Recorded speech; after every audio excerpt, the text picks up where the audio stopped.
excited to welcome you here.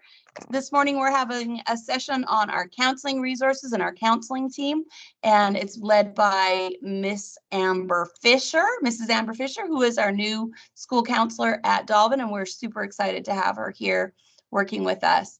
If you have a friend that isn't able to make it, we always have these recordings saved on our Dolvin website, so you can refer back to it, and you can also see all the recordings that we've done in the past. So thank you for joining us. And with that, I'm going to turn it over to Miss Fisher. All right, thanks. Morning, everybody. So as you've already heard, newest counselor here at Dolvin and super excited to be here. But today's Parent Coffee is really to tell you a little bit about me, my role as a counselor, along with some additional social, emotional, and mental health supports that we also offer here at Dolvin. So a little bit about me. This is my 13th year as an elementary school counselor. I'm originally from Illinois, love baseball, love the Chicago Cubs, always have to have that in an introduction. My biggest love, though, is spending time with my family, even if it's traveling from one sport to another sport. And honestly, my passion, that's really what brings us here today, though. So let's get started with what even is a counselor? Counselors are trained educators and mental health professionals with a minimum of a master's degree in school counseling or a related field. So that could be in psychology or social work as well. But we are members of a team. We work closely with staff, students, parents, and the community to support students' social, personal, academic, and career development. Counseling program. This is kind of the umbrella underneath everything that I do, I guess. The mission of the counseling program here at Dolvin is to inspire and challenge all students to achieve and reach their fullest potential by focusing on the knowledge, skills, and attitudes necessary for academic success, social emotional learning, and career exploration. The most successful counseling programs focus on the development of the whole child, support and work alongside all stakeholders, is balanced across roles, preventative, and continuously looks for ways to grow.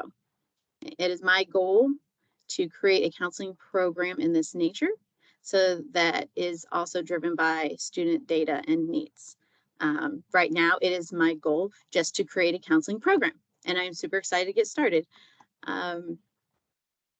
Within the counseling program, as a school counselor, the domains we work under most are the social, personal. It used to be social emotional, so forgive me if I go back and forth, but social, personal, academic, and career domains of student development. These are also the areas of support that most represent my role as a school counselor. My lessons teach students skills that include how to self-regulate, get along with others, solve problems. Students discover their own learning styles and study strategies most effective for them. They learn how to self-regulate their needs, better manage time, and ignore distractions that may keep them from being able to focus. They are taught the importance of setting short and long-term goals and exploring their interests and career options. These same domains are also the areas in which I provide support. Because the process and rate of student development across these domains is different for all students, there are times when additional supports and interventions need to be put in place so that all students are ensured the same opportunity to grow and reach their highest potential. And this is where that support team really comes together, which we will talk about more in a little bit. We won't talk about all the support people we have, but we'll talk about those that I guess I work closely with. So as far as what I teach, I mentioned some of it before. All counseling lessons are required to meet the national standards, which is the, how do I want to say this? The ASCA national standards, which is the American Counselor Association standards. They used to be referred to as the national standards. You may hear it now as the ASCA mindsets and behaviors. Same concept, same standards, different format. Georgia counseling standards align with the national standards as well. However, the state of Georgia makes it mandatory that we teach a career exploration unit and the Think First and Stay Safe course, which is the course that educates on strangers and body safety. You will see, what am I looking here? Sorry. So what you see here behind me, so this is kind of a glimpse at what I'm working on right now. This is the direction the program is headed right now. It gives you an idea of what lesson topics are being taught each month.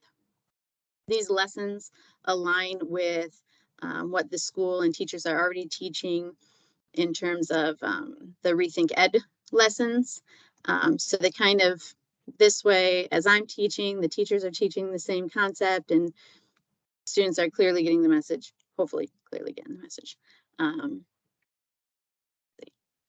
Okay, so that's a bunch of things I do under that umbrella, but what my day looks like from day to day is completely different, which is what I love about my job because you never know what's coming.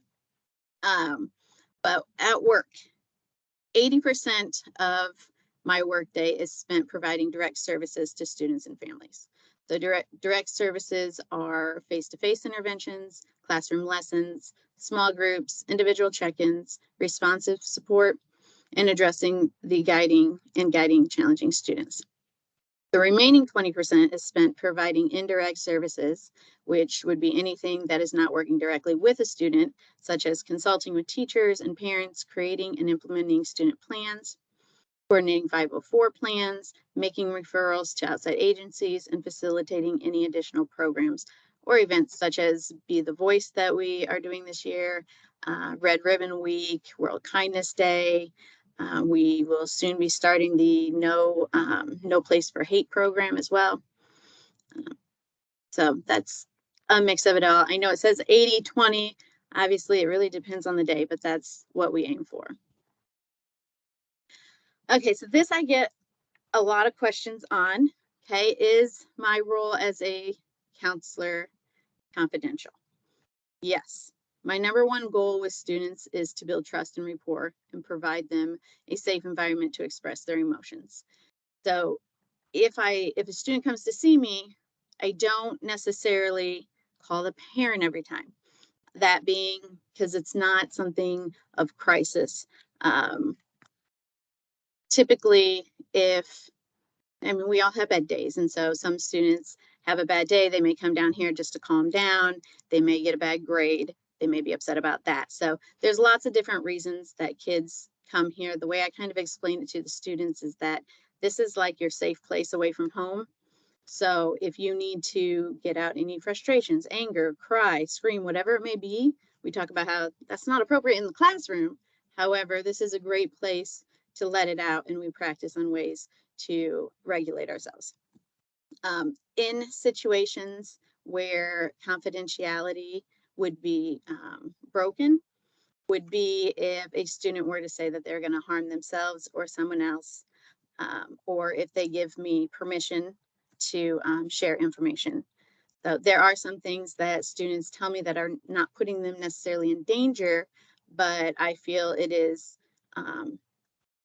it would be beneficial for the teacher or the parents to definitely know what's going on. And so in those situations, I would speak with that child about really giving me that permission or allowing me to help them or on my own speak to the parent.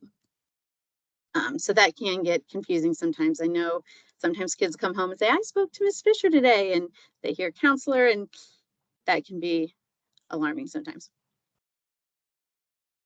Let's see. I'm learning my computer here, but okay, speaking of, many people hear counselor and they go, whoa, counselor, because right away we think therapy. I do not provide therapy. I am not a therapist in any way.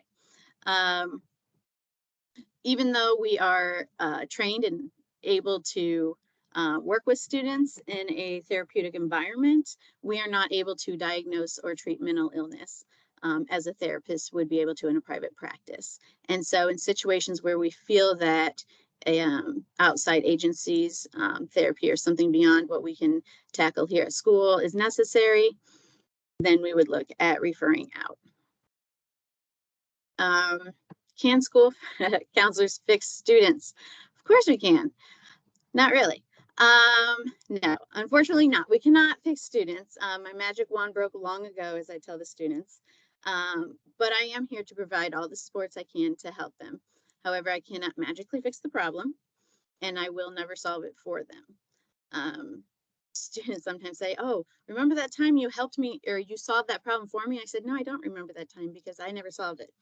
I will give them the tools and knowledge they need to solve it themselves.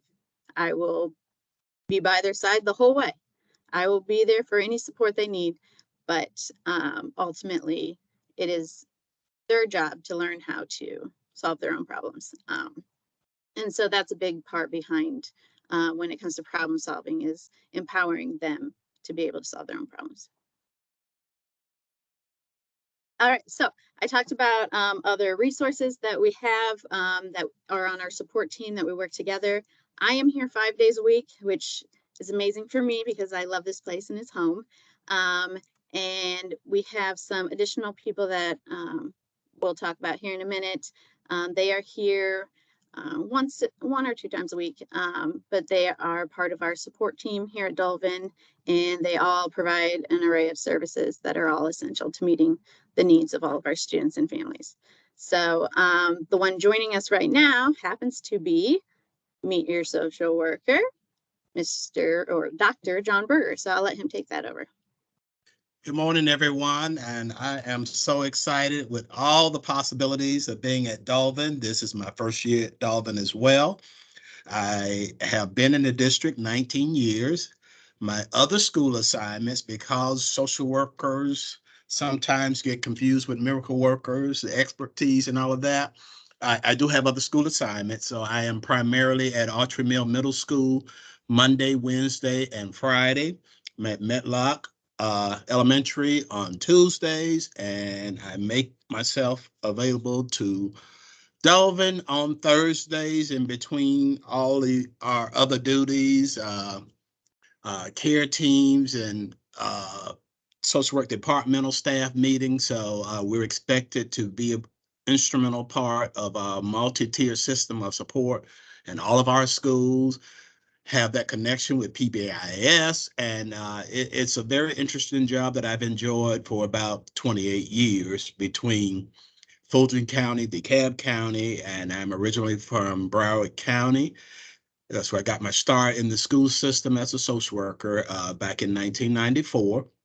I always tell folk that since I'm from a very large family, and I am a product of public school education, I've always felt as if I was a social worker in the making. All the issues that come up with being a part of a large family. But nonetheless, I am a very proud social worker and enjoy working with students and families and empowering them as best I can to break down the barriers to academic success. So recently, we have been charged with providing individual and group counseling. As with Ms. Fisher, we're not therapists. We don't do any diagnosis, but anything that we can do in terms of individual and group support to further enhance a child's academic standing in conjunction with the Office of Student Support Professionals. That would include our counselor, myself, school psychologists. We do offer parenting enhancement training, parent support groups. Crisis intervention is a biggie that we deal with in terms of social emotional health of our students. Social workers at the high school level deal more with dropout prevention, although we start to do some work here at the middle school level. Staff development and training. We have our annual child abuse training at all of our schools, which is a mandate by state law and Fulton County policy. As a last resort, I do make myself available to complete home visits to further partner with our parents and our families to, again, minimize the barriers that students face in terms of academic barriers. And we do lots of referring to community resources, whether it's our local health department, private pediatrician, private therapist. So the job is fully excitable, and there's a lot that we do to impact our families and to help our students wherever we can. So I am excited to be here at Dolvin, and I look forward to working with all staff and all parents and all of our students as I can.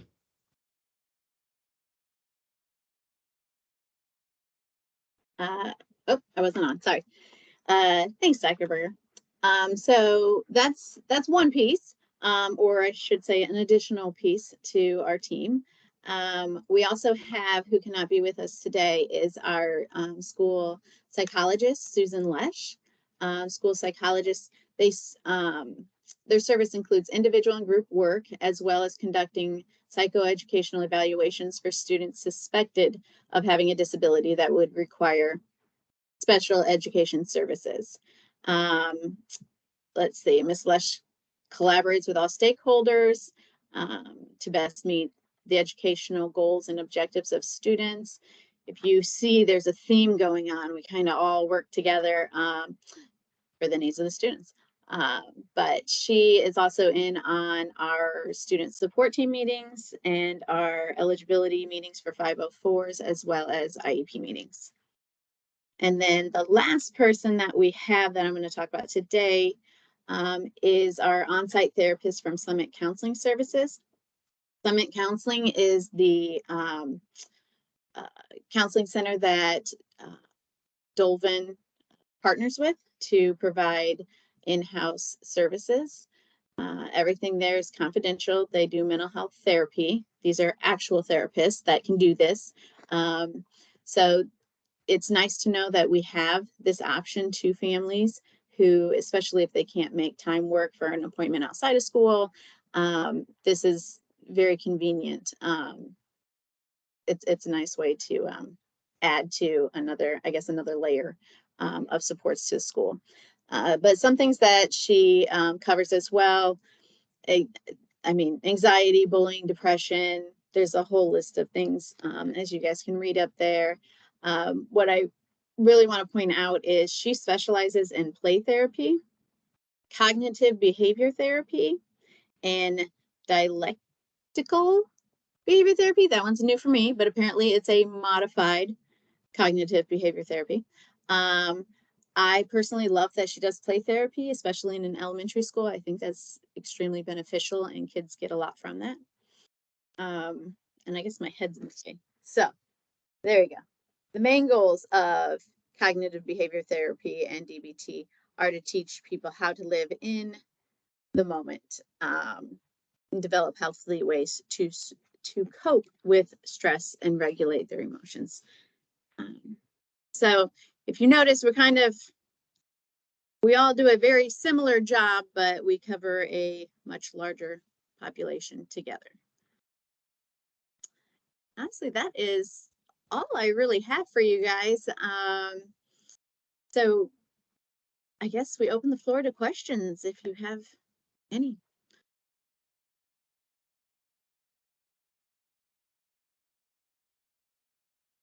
So Amber, I believe Ms. Cook has placed in the chat how to reach out to either you or myself, our emails.